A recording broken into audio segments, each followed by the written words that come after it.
Thank you for clicking on another Rank the Movies video. I am your curator of the movies, Martin Prevost, and we are still on Remakeathon. That's right, we're looking at movies, the originals, and their remakes. This year we are looking at a Roger Corman classic and one of my top 20 favorite movies of all time. We are looking at the 1975 Death Race 2000 and its 2008 remake, Death Race.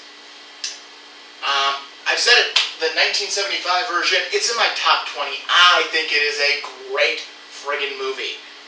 Basically, the story of the 1975 version, because unlike last week where Murder on the Orient Express, both versions followed a book, this one does not, even though it is based on a short story called The Racer.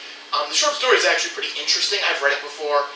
It has some connections to both versions of the movie, but not like through characters or anything else. Just the idea of this kind of death race situation. But anyways, the 1975 version takes place in the year 2000, hence the name Death Race 2000.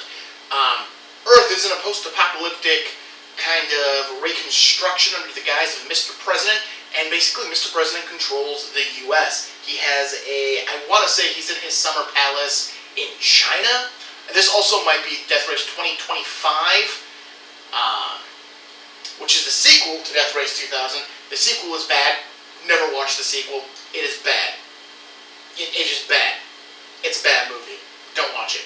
Anyways, Mr. President, part of his regime is the Transcontinental Road Race, where 5 drivers drive from New York to California with the intent to be the first one to cross the finish line.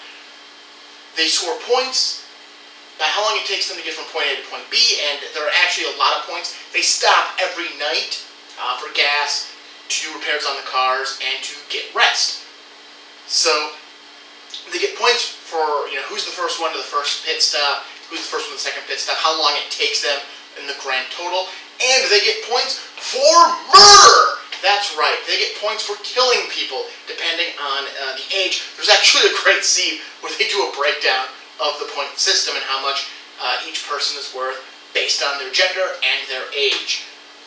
Generally, babies, I believe it is, middle-aged people are worth the least, men and women. The elderly are worth the most. Babies come in a second place. So you can score additional points by murder. The hero of the Transcontinental Road Race is Frankenstein, who is a racer who has won 2 times in the past and has gotten into a ton of accidents, and basically his entire body, kayfabe, as far as the people are aware, has been basically totally replaced by Swedish surgeons. His biggest rival is Machine Gun Joe Turbo, played by Sylvester Stallone. 1975. In 1976, Stallone won an Oscar for Rocky. This is what he did before Rocky. He was in a Death Race 2000, then he did Rocky. Hollywood! But Sylvester Stallone plays the main villain of this piece, Machine Gun Joe Turbo. You find out that there is a resistance movement that is formed to try to overthrow Mr. President and stop the madness and the murder of the Transcontinental Road Race, and they will stop at anything. In fact, they actually set up traps to kill the drivers. They kill off Nero the hero on the first day, they get Matilda Hum the second day, they get Calamity Jane the third day, and that only leaves Frankenstein and Machine Gun Joe at the end. Throughout the government, Mr. President's government uses various tactics to try to sidestep the rebels and let them know, and not announce that the rebels are just flat-out murdering racers by calling the first one a driving accident, the second one French. The French did it. It's kind of ridiculous. The movie also stars David Carradine as Frankenstein. It is great. It's a classic film. If you've never sat down and watched Death Race 2000 and you're a fan of really good B-movies, definitely check it out. It's a great movie. It obviously has a sequel. The sequel sucks. Moving on to Death Race from 2008, starring Jason Statham as Frankenstein. Well, he becomes Frankenstein throughout the movie. How is it connected to the first one?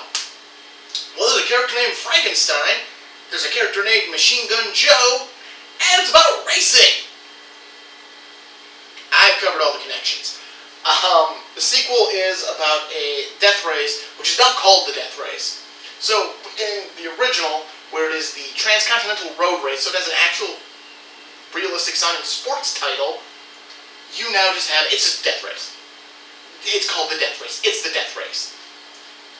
Where convicts in a specific prison that have the Death Race course set up drive for their freedom, basically. If you win 5 races, you receive an automatic pardon and are released from jail. Frankenstein has won 4 races. Unfortunately, the driver dies winning that 4th race. So he is replaced by Jason Statham, who is apparently on the outside, was a professional race car driver, and framed for murdering his wife. So all he's got to do is win this last race, and he goes free. And the race is set up in stages, and it's not a great movie. I don't care for it, and I rewatched it. Like, I watched it when it first came out and went, this is bad. And then I'm like, I'm going to talk about it. I should rewatch it. It's been a while since I watched it. I should refresh myself on this movie just so I know what I'm talking about. It did not get better. It's not awful. It's not the worst movie I've ever seen. It's not one I'd ever suggest someone watching in the future, however, either. It is, at best, a very average movie. Tyrese Gibson plays Machine Gun Joe, who is an antagonist who becomes a not antagonist. It's dumb. It's dumb. Anyways, long story short, Death Race 2000, great movie, definitely the superior of the two. Death Race is not that great. It does have 4 sequels, I believe. I've never watched any of them. I don't plan to watch any of them. But definitely check out Death Race 2000. And if you just want to fry your own brain, there's Death Race. Go check that out. It will be a waste of 2 hours of your life. So, got 2 hours to waste. Watch Death Race. You got 4 hours to waste. Go back through and pick any of the movie I said that was good. You get this joke. All right. So that's what I got to say about Death Race 2000 and Death Race. So we're gonna stick with the franchise with the Remakeathon for 3 more weeks. Next week I am going to be talking about another. We did Murder on the Orient Express based on the Agatha Christie novels. This week we did Death Race 2000 based on the short story The Racer. Next week I'm going to keep with the based on books as we talk about the Thomas Harris books turned into movies for Red Dragon and Manhunter. They're the same story, and you're going to find out what I think of them. So, leave any comments you have below. If you really loved the new Death Race, the 2008 version, definitely hit that up. Tell me why, because I don't get it. I don't get what's appealing about that movie and why it got sequels. Subscribe to make sure you see the rest of the videos that I post. Like this video so I know I'm not a piece of shit, or that these aren't shit. Something about that. And otherwise, I will see you next week and rank the movies. Have a good one.